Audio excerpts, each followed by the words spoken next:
Alors, je m'appelle Saïd, j'ai 25 ans. Je viens de finir mes études. Là, c'est ma première année de travail. Mon frère s'appelle Samy. Il a 20 ans, il a 5 ans de moins que moi. Il est en deuxième année de médecine. Puis ma mère qui, qui a 59 ans. Non, ça... Merde, j'ai dit de la merde. Tu veux commencer? Parce que si elle le voit, ça, je suis dans la merde.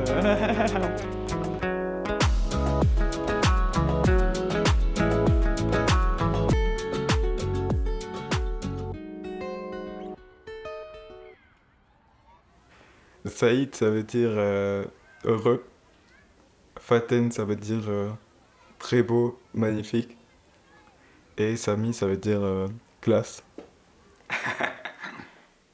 Il y a un décalage quand même entre mon caractère très calme et eux qui sont très agités.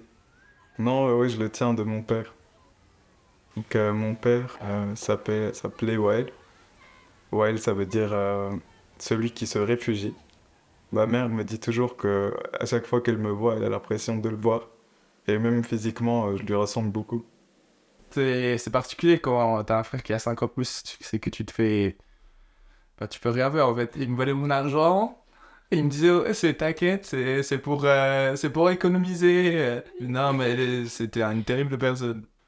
Bon maintenant je fais une tête de plus donc ça va tu vois, mais c'est vrai que j'ai beaucoup souffert. Non, j'ai un souvenir, on allait au cours de guitare. Moi ça m'a saoulé, et j'ai arrêté. Et lui il a continué je pense un an, et après il s'est enfermé chez nous presque 4 mois.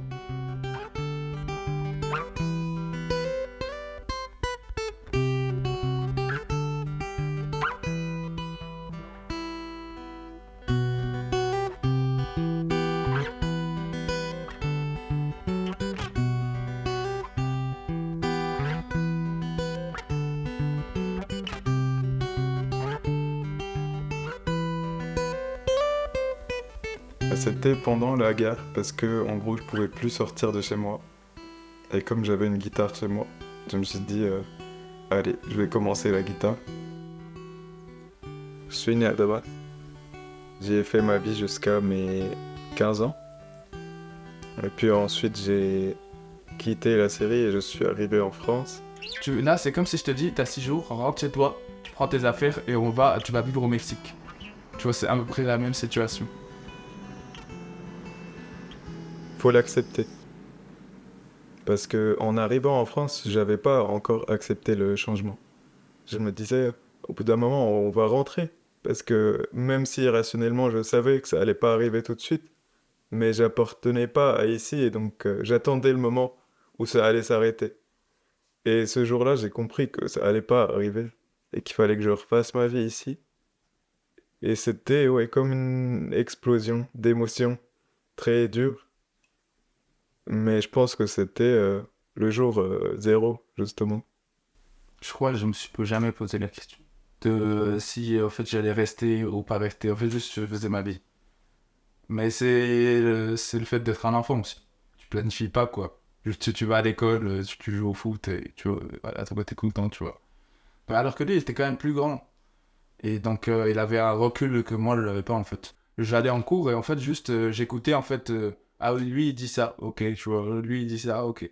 Et donc, en fait, juste, je chopais les expressions qu'il disait là, là, et tu les réutilises, quoi. Comme un enfant, en fait. Comme on t'apprend quand tu sais pas du tout parler. Il me dit, ouais, tu veux manger avec nous et tout, tu vois, comme ça, gentil. Et il me dit, moi, je sais pas, je comprends rien. Je comprends la définition, donc manger, comme ça, je fais. Il fait quoi? Et après, il me fait cantine, cantine, tu vois. Comme ça. Et ouais, j'ai compris que c'est manger, et du coup, je mange pas à la cantine. Il me fait ok. Et ce mec-là, qui m'a dit ça, il c'est encore mon ami aujourd'hui. On avait fait une soirée ensemble, je sais plus si je t'avais raconté. On a fait une soirée ensemble et le lendemain, je me suis réveillé le matin et j'ai ouvert les yeux. Je me suis dit, Deshsa. J'ai commencé à me parler en arabe pour dire il est quelle heure? Et genre, ça m'énervait parce que personne répondait. J'étais là, mais Deshsa. Et en vrai, je me suis rendu compte que j'étais pas avec les bonnes personnes. Je pense que en français, je parle plus facilement de ce que je ressens parce que ça me fait une sorte de protection. Alors que l'arabe, c'est plus émotionnel. ça me touche différemment. Je me trouve plus drôle en arabe. Quand les gens me disent c'est quoi ta langue maternelle, c'est vraiment un mélange des deux.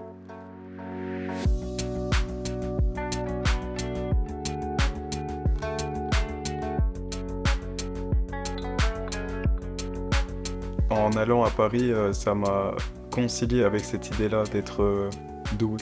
Parce que j'ai rencontré d'autres personnes qui étaient comme moi, qui étaient arrivées en France plus ou moins tôt dans leur vie.